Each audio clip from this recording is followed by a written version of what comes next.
नमस्कार मैत्रिणींनो, प्रेमाच्या रसोई चॅनलवर तुमचं मनापासून स्वागत। तर आज आपण फुटाण्याचे लाडू करणार आहोत।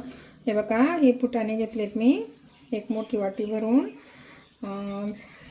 फुटाण्यामध्ये म्हणजे हरभऱ्यामध्ये भरपूर काय प्रोटीन असतं, फायबर असतं, एनर्जी देतं ते आपल्याला। अशा प्रकारे आम्ही लाडू बनवून दाखवतो। तर मी हे सालासकट फुटाणे घेतले, त्याचे हे साल काढून टाकायचे असे।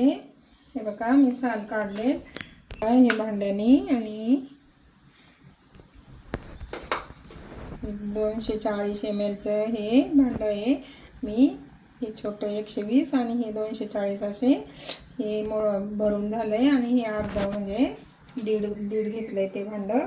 एक वाटी त्याच्यासाठी मखाना घेतलाय, थोडेसे काजू घेतले, थोडेसे बदाम घेतले आणि थोडासा पिस्ता, थोडीशी इलायची पावडर आणि गूळ। आपल्याला हे हे 1.5 वाटी ना, तर त्याच भांड्याने 1 वाटी आपल्याला गूळ घ्यायचा आहे।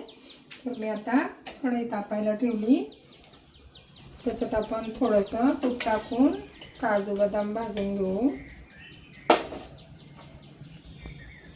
हे बघा, मी पहिले काजू बदाम भाजून घेते।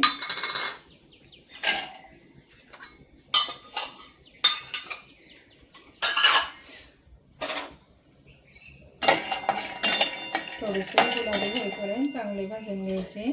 ते गुलाबी होईपर्यंत भाजून घ्यायचे। आता आपण असे काढून घेऊ। थंड झाले का त्याची पावडर करून घ्यायची। मुलांसाठी, लहान मुलांसाठी आणि मोठ्यांना पण हे लाडू खूप पौष्टिक आहे। त्यामध्ये मखाना भाजून घेऊ कडक होईपर्यंत। असे हाताने चांगला चुरा होईल ना, अशा पद्धतीने आपण त्याच्यात भाजून घ्यायचे। तुम्हाला जर गुळ चालत नसेल ना, तर तुम्ही खजूर घालून केले तरी पण हे लाडू खूप पौष्टिक होतात। हे बघा, असा चुरा होईपर्यंत असं भाजून घ्यायचं, चांगलं कडक झाले पाहिजे। आता आपण गॅस बंद करून थंड करून त्याची पावडर करून घेऊ।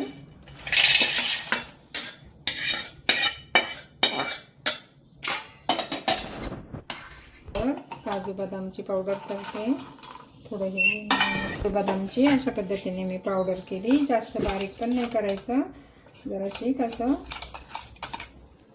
थोडंसं रवाळ ठेवायचं। आता मी मखाना हे करून घेते।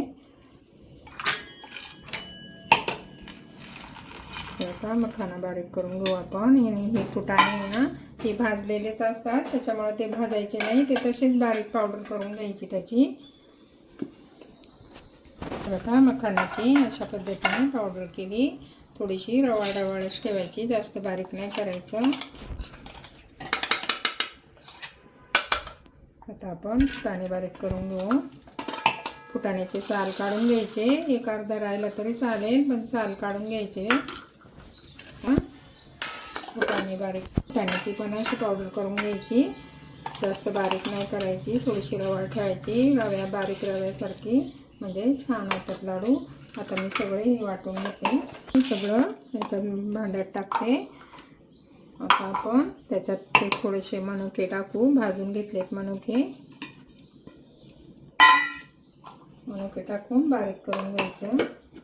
अशी पावडर मिक्स करून घ्यायची चांगली। आता आपण ह्याच कपाने, हे बघा, मी गूळ हे करून घेतलाय सुरीने असा बारीक करून।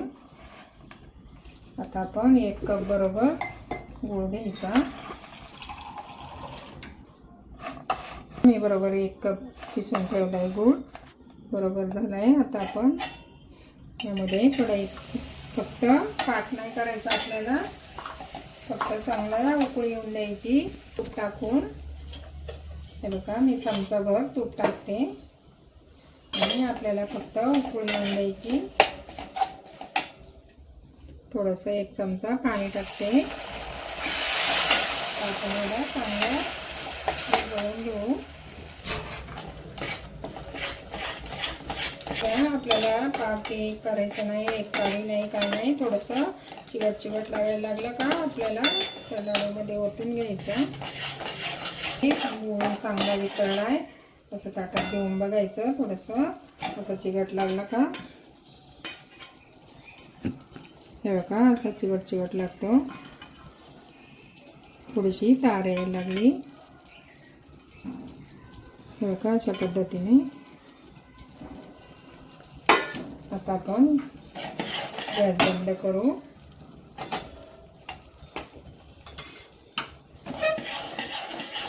एक पाक नाही करायचा, थोडंसं वितळून घ्यायचा गूळ फक्त.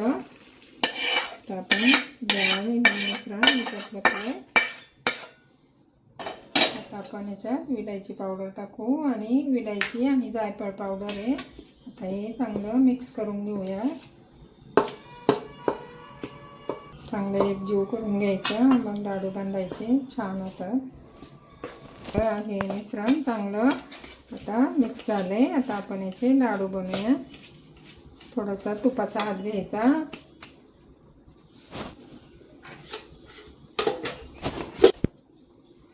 हे बघा थोडासा असा तुपाचा हात घ्यायचा आणि असे लाडू बनायचे. एक एक पिस्ता लावू आपण. हे बघा असे बनवून घ्यायचे लाडू. आता अजून एक दाखवते तुम्हाला. मुलांसाठी खूप छान लागतात हे लाडू. मुलं पण खातात आवडीने.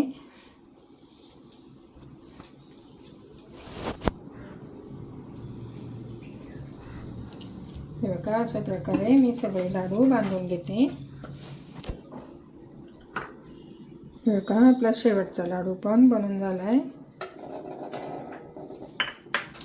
एवढे साहित्यात बरोबर 15 लाडू झाले. हे बघा अशा प्रकारे तुम्ही पण करून बघा. मुलांसाठी पण खूप कमी साहित्यात लागतं, तूप पण कमी लागतं. आणि हे बघा मी तुम्हाला फोडून पण दाखवते. हे बघा आतमध्ये पण असे अजून गरम आहेत, अजून मुरले नाही, त्याच्यामुळं पण छान होतात खूप. नक्की करून बघा. आवडले तर लाईक, शेअर, कमेंट, सबस्क्राईब करा. Bye bye.